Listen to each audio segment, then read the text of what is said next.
Hey everybody, and welcome back to Happily Dressed, a fashion blog dedicated to self-acceptance, self-confidence, and self-sufficiency, and welcome back to the channel. Today I'm doing something very exciting that I haven't done in a while, and that is a thrift flip. I really wanted to take the opportunity and use my PDF pattern, the Hailey top, that I have for sale online right now, to flip this skirt into something really cool. So basically I have this skirt that I thrifted a long time ago, but there was just so much fabric I wanted to keep it, just in case I wanted to create something cool and special, and I guess today is that day. It's just really nice. Like, I think it's so cool. So today I thought I'd try to make it into the Hailey top. And the crazy thing is though, this fabric is so light, which is really nice, but I'm just scared that with stiffer fabrics it's easier to manipulate them to do what you want, but with stiffer fabrics you're able to manipulate it a lot more and a lot easier. And this I won't be able to do that, but I think with ironing it down and stuff like that, it'll still be fine. If you want to get your hands on the Hailey top, you can by following the link down in the description below. It's available on my website. It looks something like this. Once you print it out, it's just paper, and you get to tape it all together, which is great. If the bleed on your printer is a little weird, don't worry. Just put page to page, tape that down, cut it out, and it'll work for you. I'm kind of just crossing my fingers and hoping that I have enough to make this work. If I don't, I'll just choose something else. I'm kind of just starting this video with high hopes, and so let's keep it up. So first, you're gonna cut out all your pattern pieces. They should look something like this. You have your front, your back left, and your back right. To get started, I cut up the middle of the skirt, trying to find a good point to fold it and be able to place the pattern down, but could not get it, so I had to end up undoing the darts to make it a square and less of a circle. Once I did that, I had to lay down the pattern on a front seam, which you'll see later on definitely turned out to be a problem.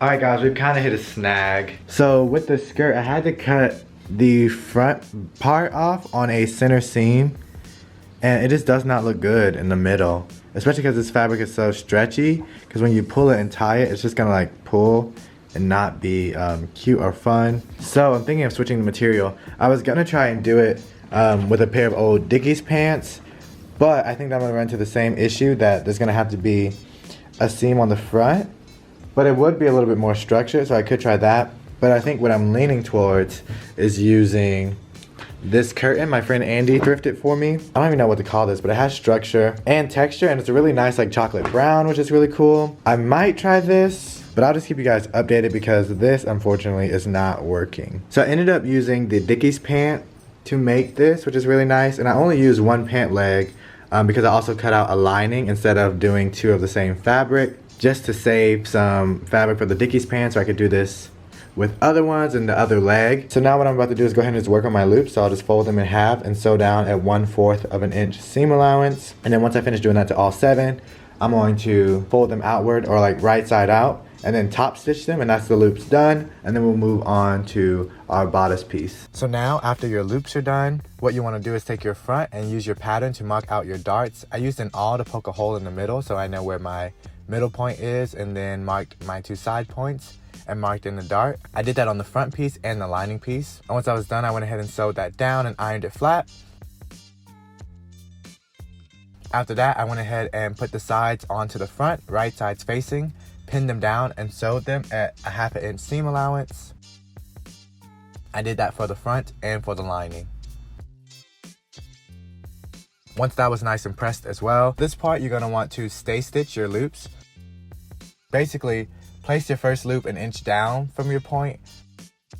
Place your last loop, or the third loop, an inch up from the bottom point, and then place your middle loop at an equal distance between those two.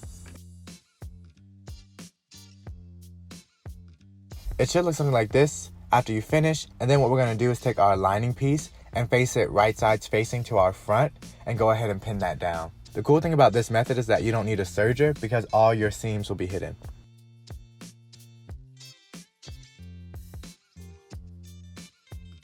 And you wanna make sure you leave a little space open so that way you can flip it over. Once it's done, it should look something like this. And then what you're gonna do is cut your seam allowance down to 1/4 of an inch so that way your seams can lay down easier.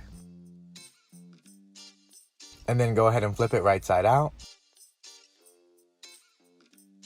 I use a point turner to go ahead and get those corners nice and crisp. And once you're done turning it out, you're going to take it to your ironing board and go ahead and press it flat around the seams so that way you can top stitch. and you're going to top stitch around the whole piece. So now, once you have your piece all sewn together, now is the fun part. I'm gonna pin it to my mannequin really quick and then tell you guys what I'm thinking. Alright, so now when you're done, you can put it on your body, but I have mine on the mannequin. Basically now you can test and see how high you want to sit it on yourself, because now we're about to work on the strap. So the cool thing about this top is that it's completely customizable with what kind of straps you want and how you want it to lace up in the back. So basically, you could use ribbon, you can use the same material that you used to make it out of. I could actually cut the strip out in the Dickies pant fabric that I used to make this in the first place. But I think what would be really cool is if you use some kind of really long ribbon, whether it be like pink, something very light, shiny, delicate, lacy even. I think that'd be really awesome. I don't have enough pant fabric to make the straps out of it, so I think what I'm going to use is some elastic string that I have, which I think will be really nice.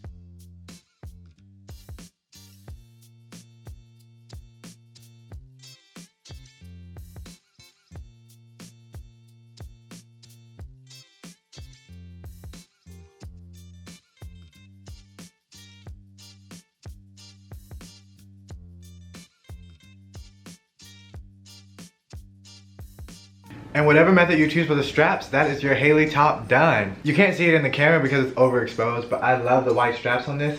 If I had time, I'd go out and get some kind of white ribbon and go ahead and tie that in the back.